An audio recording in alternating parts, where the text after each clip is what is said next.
All right, well, welcome everyone. Hello, my name is Jessica Walker and I'm a Community Development Specialist at ECICOG, and I'll be moderating today's webinar session. Thank you for joining us for a quick overview about our new rental inspection program. The program will debut in 2024. Interested communities would adopt a rental housing code program and use the registration fees to pay for biannual rental housing inspections provided by ECICOG. The inspections would help to ensure rental housing is safe for occupants and meets state and city codes. Our ECICOG housing specialist, Mark Culver, is joining us today, and he'll be presenting information about the program. Following the program, we will open up for a Q&A session, and everyone will have the opportunity to ask questions. If you do have a question throughout the presentation, please type it into, you should see a Q&A icon at the bottom panel of the screen. So just go ahead and type in your questions there, and then I'll facilitate the question and answer session following Mark's presentation. So at this time, I'm going to go ahead and turn things over to Mark. Thanks, Jessica. So as Jessica stated, I'm Mark Culver with East Central Iowa Council of Governments, or ECICOG. And we do have working on this rental inspection as kind of a pilot program. So it's kind of a new program that we're rolling out. So I do have a slideshow that we're going to go ahead and start here, or PowerPoint. So you should be seeing the PowerPoint now on your screen. So we'll go ahead and get started. So why do we need rental inspections? Well, we want to make sure it is a safe place, place where pests cannot get in. Does it put people in danger?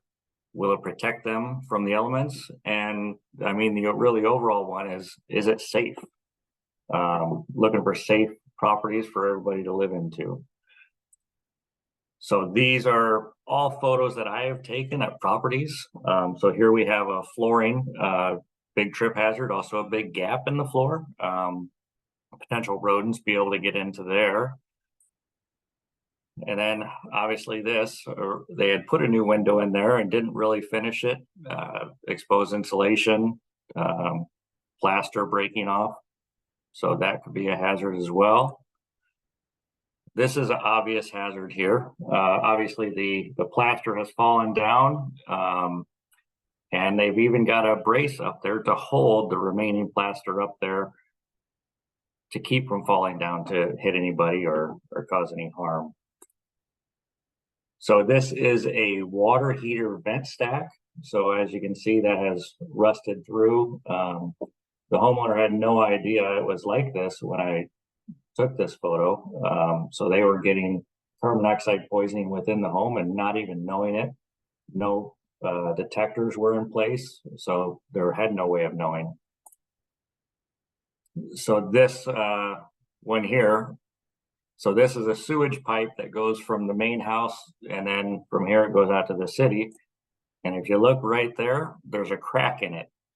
And all that stuff underneath it with the white foam on top, that is all raw sewage that is sitting in the basement. And it's just how they were living. So that is why we need to have inspections, to make sure people are living in safe conditions. So we opened up this pilot program to kind of help with those things, to make sure that those can get corrected and people have a safe place to live. So we are opening this rental inspection. It is a pilot program. So we're looking for a few cities to kind of start out, kind of be our guinea pigs, if you will. We will use what we learned from the pilot cities to refine the program before we expand throughout the whole region. Again, our region is our 6-county region. So Jones County, Benton County, Lynn County, Johnson, Washington, and Iowa counties. So we're looking for cities that would like to cooperate and be a part of this program within that region. So how this would work, we would, the city would adopt a rental code that we would then enforce, and then the city would enter into contract with ECICOG for rental inspections. And then the city would receive the registrations for rental units. They'd have to contact the owners that they know and kind of put the word out that they need to register their property. And then they would also collect the fees that would go along with the rental registration. The city would then forward those registrations to ECICOG, and then ECICOG would contact the property managers or building owners to schedule the inspections.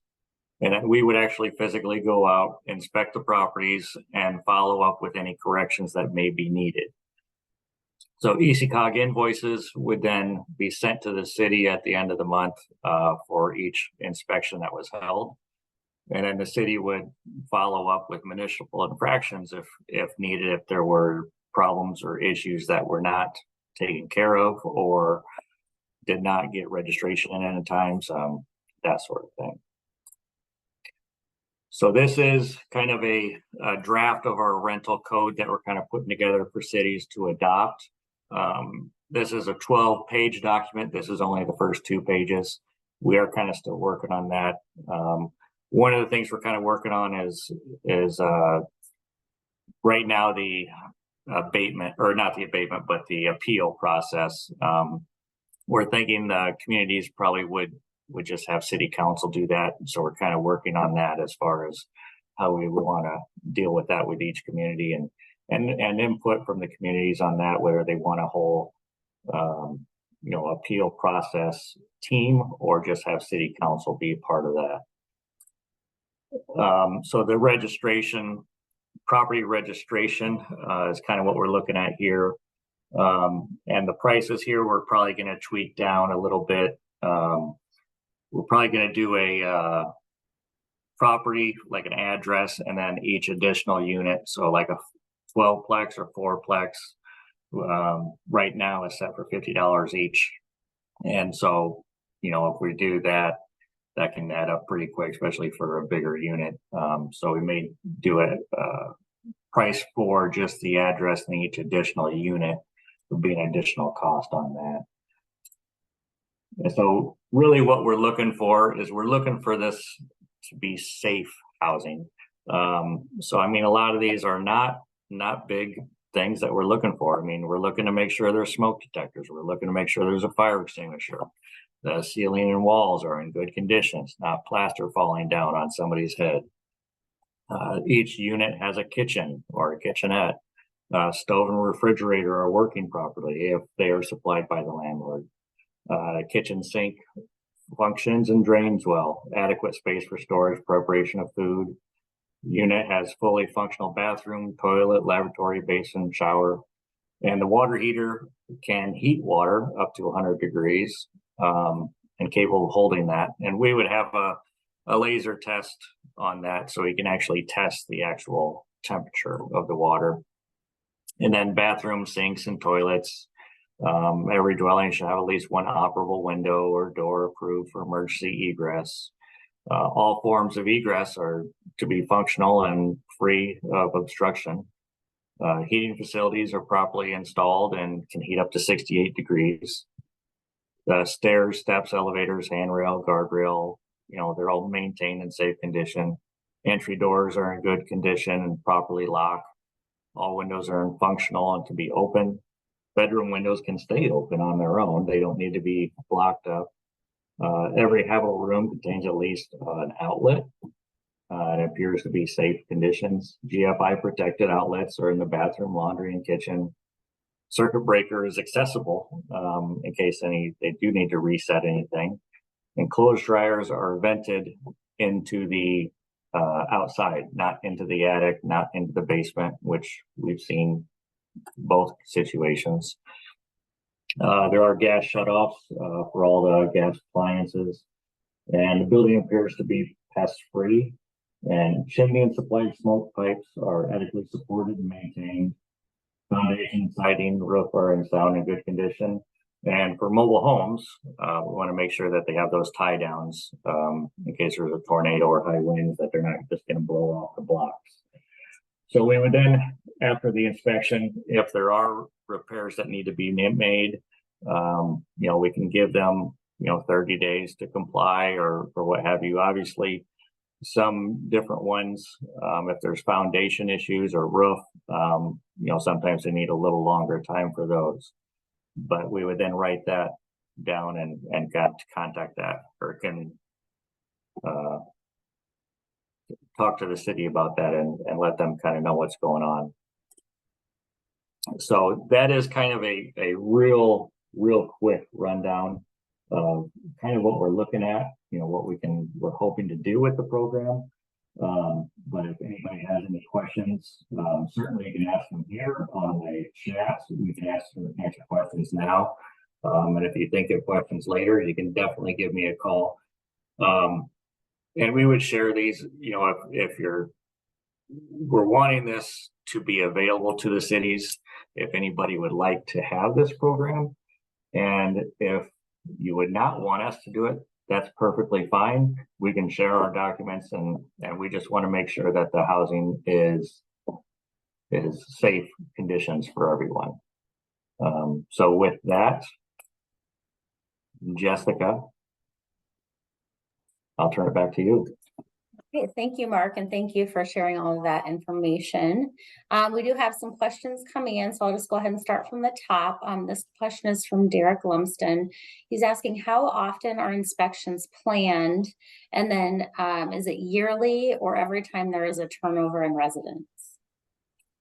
So what the code implies is that we would inspect every 2 years. And if there were situations where something came up, you could go in there further, but what we're looking for is a every other year inspection, so 2-year inspection cycle. Thank you. And then also from Derek, he's wondering if it's for commercial and residential both. So what we're doing here is a residential rental inspection. So that would be for housing needs. For a commercial property that has housing, for like a downtown situation with upper story, that we would consider the upper story to be the residential, and that we would be inspecting for that. Thank you. This question is from Dee Wagman. She's wondering, when do you expect to have this up and running?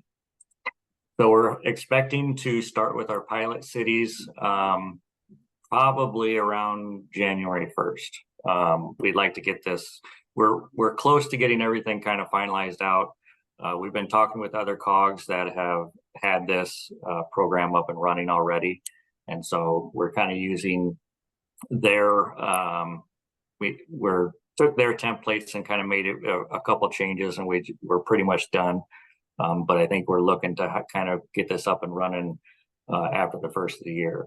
And for that, we need to, if the city wanted to adopt the building code in December, so then we can just hit the ground running, that would definitely be a possibility as well. Great, thank you. And then we have a question from an anonymous attendee. They're wondering, how would it work with other local ordinances, like a vacant property register? So that would have to be kind of up to the city on that one. So if it is going to conflict with other city codes, that's where they might have a different city code. But this would, the rental inspections program would really only look at properties that are being rented out or looking to be rented out potentially. Thank you.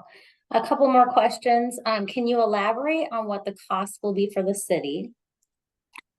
So this should be a really low cost for the city, because the cost that we would charge is what is going to be the registration fees for the city. There will be a little bit of paperwork that'll need to be done for the city, so there will be a little bit of staffing that the city would have. So the city clerks would I would assume pick up on that kind of gap a little bit, if you will. So there wouldn't be a necessary direct cost to the city, but the inspections themselves would be covered by the registrations for the inspections. Thank you. And then how many pilot cities are you looking at? I think it would depend on the cities. I would think probably we could start out with 3, but that is not kind of chiseled into stone by any means. little bit flexible on that. All right. Are there any other questions from participants? Not seeing any, but we could just give it a minute. Oh, wait. So then another question is, when will this start? So we're hoping to have this up and running like around the first of the year is when we like to have it kind of opened up for the pilot cities. Thank you. And one other thing to note, this kind of crosses in, it's not the same as nuisance inspections, but if we did notice kind of a nuisance issue on a property, we could also kind of let the city know that there may be a nuisance issue there if that's what the city would like us to do. And then the city could follow up with whatever means that they normally do. Okay. I'll give it just a minute here. I don't have any further questions at this time. Okay, one more just came in. Would the city get the inspection report? So the city would get probably a spreadsheet of what addresses have passed the inspection, and if there's any problems that need to be corrected, the city would just probably be known that there needs to be corrections made before it can be passed. And that's kind of something that we're be kind of fluid at the beginning to kind of tweak where exactly what we need to do. I don't know that the city would get a copy of the actual inspection, but I'm not gonna say that they wouldn't either. I guess we need to kind of perfect our program before we can really answer that completely. Thank you. And then another question, is there a limit on how many inspections would be made in a community, especially if it is a heavily rental-based community? We want to hit every rental unit. So it may be, this is a 2-year rental inspection program. So if half of them are inspected 1 year, then the other half will be inspected the following year, and then alternate back and forth. So we would want to hit every rental unit within the 2-year period. Yeah.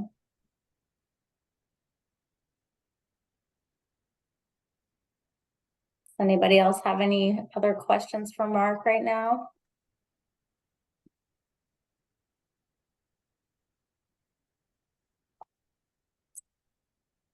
I'm not seeing anything else.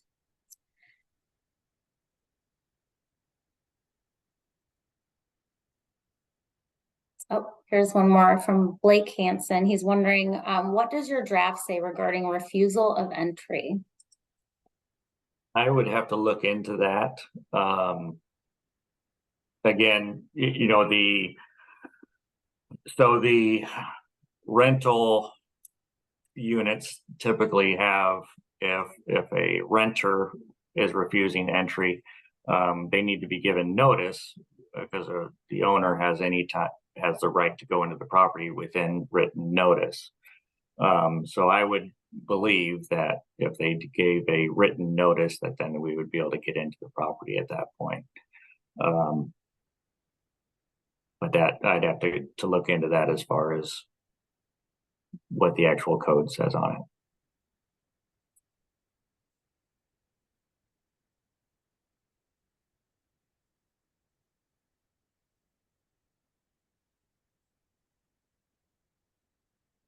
Don't currently have any questions, but we can give it a minute. Something might pop up. Yep, they've been popping up. Yeah, which is great. Yeah. All good questions.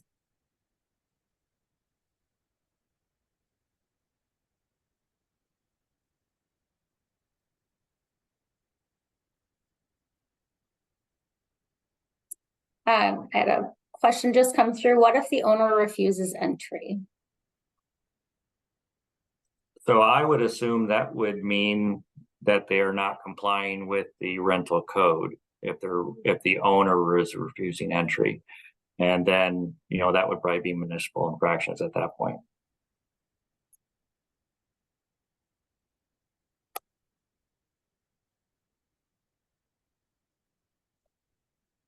Another question from Blake. He's wondering if ECICOG has spoken with landlords regarding rental inspections.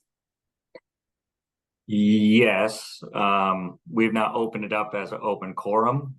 We have talked to city officials who have rentals, and so we've kind of gone at with the indication of what it would be for them. And so when we do rental inspections, what we're going to do is we're going to start with the mayor's properties first, and then we're going to move on to city council members' properties, and then we're going to do city staff properties, because we don't want to start a program that's going to pick out people unfairly. And so if the city is making this decision to move on with this program, we're going to target the city staff's properties first for inspection. If they're wanting this and they need to comply, and they need to comply first. And so we've talked to city staff that have rentals, and have not had any indications that there would be a problem or that it would be any issue. So we have not opened it up to public quorum for any rental owners, but we have talked to city staff that has rentals. Thank you. And then we have another question. If a city also has ECICOG doing nuisance enforcements, how will that work in conjunction with the pilot program? So they would kind of be separate. When we're there doing rental inspections, we will not be doing nuisance inspections at the same time. If we notice a nuisance when we're there, we may make a note, and then, the following month, follow up and visit that property to see if the nuisance is still there. Of course, then the nuisance rules are still the same for the nuisance inspections. We're only going to be on city right away. We're either going to be on city sidewalk, city street, or alley. So we're not going to use the rental inspection program to get onto the property to take nuisance photos during the rental process. So those would kind of be two separate entities, or two separate visits. Thank you.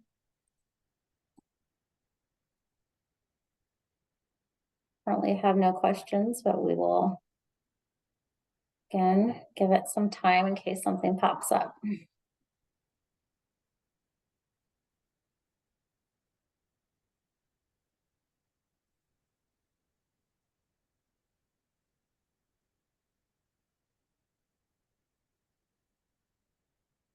Good questions. Yes. Very good.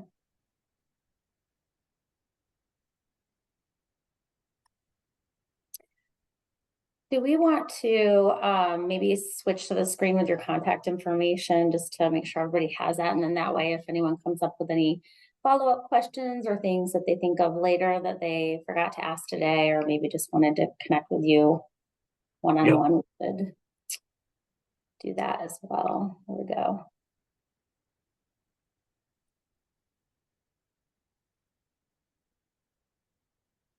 So yeah, feel free to call me with any additional comments or questions. This is a learning tool for everybody, but we're confident. I think this is definitely a needed program, and everywhere, not just certain communities. I think it's a needed program everywhere throughout. And that's why if somebody would like to get this program, but wouldn't necessarily want ECICOG to administer it, we'd be happy to share any documents that we have prepared for it to get this going, because I think it is important for everybody to have safe housing.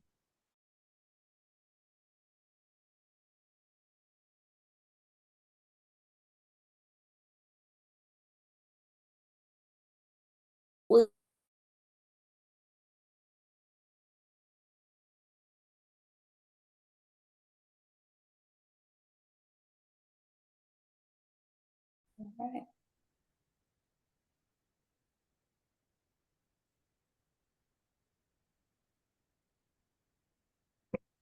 Here's that inspection checklist. But we can definitely email the inspection checklist as well if you'd like to have that.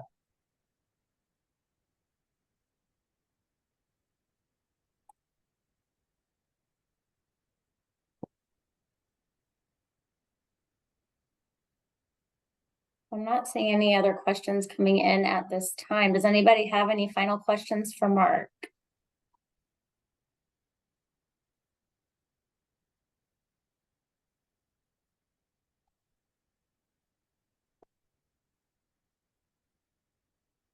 All right, well, I think definitely thank everybody for attending and hope that this is something that you would at least consider. And if you would reach out, if you'd like to be one of the pilot cities, I'd be more than happy to discuss that with you.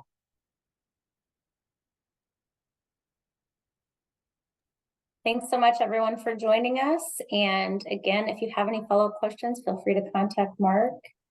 And we look forward to hearing from you.